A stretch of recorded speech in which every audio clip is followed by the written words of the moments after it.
AP eighth class ఎఫ్ఏ3 ఎగ్జామినేషన్కి సంబంధించి mathematics question paper very important అయితే రావడం జరిగింది. సో ఈసారి చూసుకున్నట్లయితే మ్యాథమెటిక్స్ అనేది ఎయిత్ క్లాస్ స్టూడెంట్స్కి చాలా అంటే చాలా కష్టంగా వచ్చే ఛాన్స్ ఉందన్నమాట. అందుకే క్వశ్చన్ పేపర్ అనేది నా వరకు రాగానే ఇంపార్టెంట్ ప్రాక్టీస్ పేపర్ అని ఖచ్చితంగా మీకైతే పెడుతున్నా. మీరు ఈ పర్టికులర్ క్వశ్చన్ పేపర్ అనేది 100% ప్రిపేర్ అవ్వండి. ఇకపోతే ఫ్రెండ్స్, ఈ వీడియోకి అయితే నేను ఒక 100 లైక్స్ అయితే టార్గెట్ అయితే ఇస్తున్నా.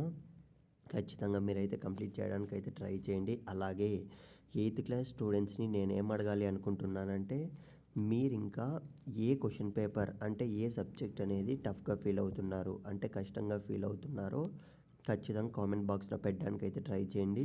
సో ఇందులో చూసుకున్నట్లయితే పెద్ద క్వశ్చన్లు చిన్న క్వశ్చన్లు మాత్రమే చూపిస్తున్నాం. సో బిట్ పేపర్ కావాలంటే మాత్రం ఖచ్చితంగా కామెంట్ బాక్స్లో అయితే పెట్టండి. సో 100 లైక్స్ అనేటివి కంప్లీట్ కాగానే మన టీం అయితే మీకు బిట్ పేపర్ కూడా ప్రొవైడ్ చేయడం అయితే జరుగుతుంది. సో నెగ్లెక్ట్ అయితే చేయకండి. ఈసారి అయితే చాలామంది అయితే సార్ మాకు మ్యాథమెటిక్స్ కష్టం సార్ అని అయితే చాలామంది కామెంట్ చేయడం జరిగింది. అందుకే నేనైతే ఇంకా చాలా టైం ఉన్నట్లుగానే పెట్టేస్తున్నాను.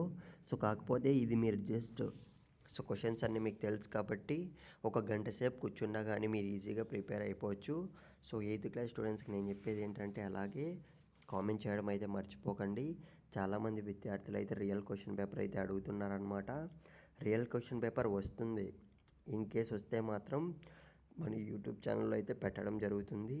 కాకపోతే ఎవరైతే సబ్స్క్రైబ్ చేసుకుని ఉంటారో వాళ్ళకు మాత్రమే కనపడే విధంగా పెట్టడం జరుగుతుందన్నమాట. ఎందుకంటే పబ్లిక్గా అయితే పెట్టకూడదు కాబట్టి. సో ఖచ్చితంగా అంతవరకు అయితే ఈ ప్రాక్టీస్ పేపర్ అయితే మీరు ప్రిపేర్ అవ్వండి. So all the best. ప్రతి ఒక్కరికైతే కామెంట్ చేయడం మాత్రం మర్చిపోకండి మీరైతే.